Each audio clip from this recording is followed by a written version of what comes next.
Hi class, so I chose to do my informative speech on domestic violence, and these are my audience members.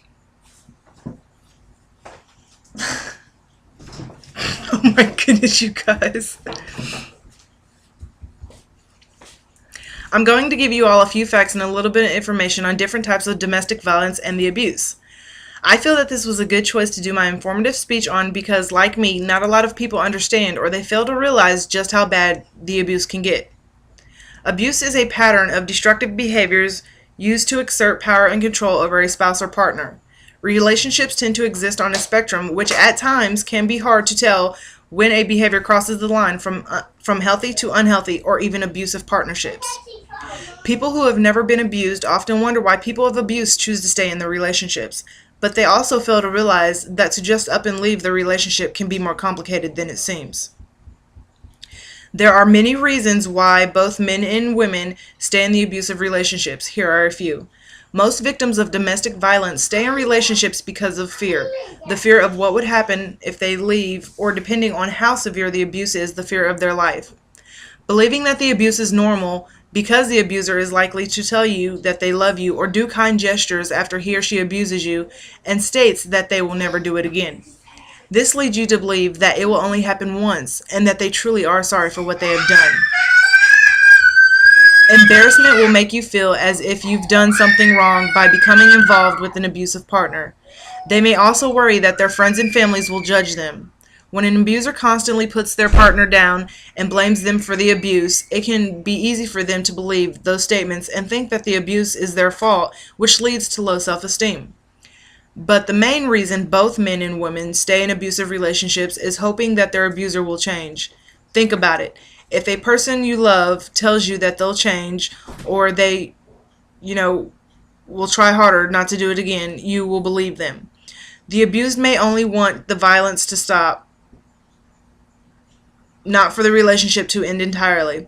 Most men and women in abusive relationships rely on the abuser because of the lack of money, shelter, or disability in which they may have. Did you know that nearly 1.5 million high school students nationwide experience physical abuse from a dating partner, a family member, or a friend in a single year? Every 1 in 3 adolescents in the U.S. is a victim of physical, sexual, emotional, or verbal abuse from a family member or a friend of the family, a figure that far exceeds the rates of other typical youth violence. Every 9 seconds in the U.S., a woman is assaulted or beaten. Around the world, at least 1 in every 3 women have been beaten, coerced into sex, or otherwise abused during her lifetime. Did you know that domestic violence is the leading cause of injury to women more than car accidents, muggings, and rapes combined? These are the statistics that people choose not to see. Why focus on the younger generation? Because girls and young women between the ages of 16 and 24 experience the highest rate of intimate partner violence, almost triple the national average. The violent behaviors typically begin between the ages of 12 and 18. The severity of intimate partner violence is often greater in cases where the pattern of abuse was endured on the abuser in adolescence. Violent relationships in adolescence can have serious ramifications by putting the victims at higher risk for substance abuse, eating disorders, risky sexual behavior, and further domestic violence. Being physically or sexually abused makes teen girls at times more likely to become pregnant and twice as likely to get an STI. Half of youth who have been victims of both dating violence and rape attempts suicide, compared to 12.5% of non-abused girls and 5.4% of non-abused boys. 8 states currently do not include dating relationships in their definition of domestic violence. As a result, young victims of dating abuse often cannot apply for restraining orders. New Hampshire happens to be one of the only states where the law specifically allows a minor of any age to apply for a protection order.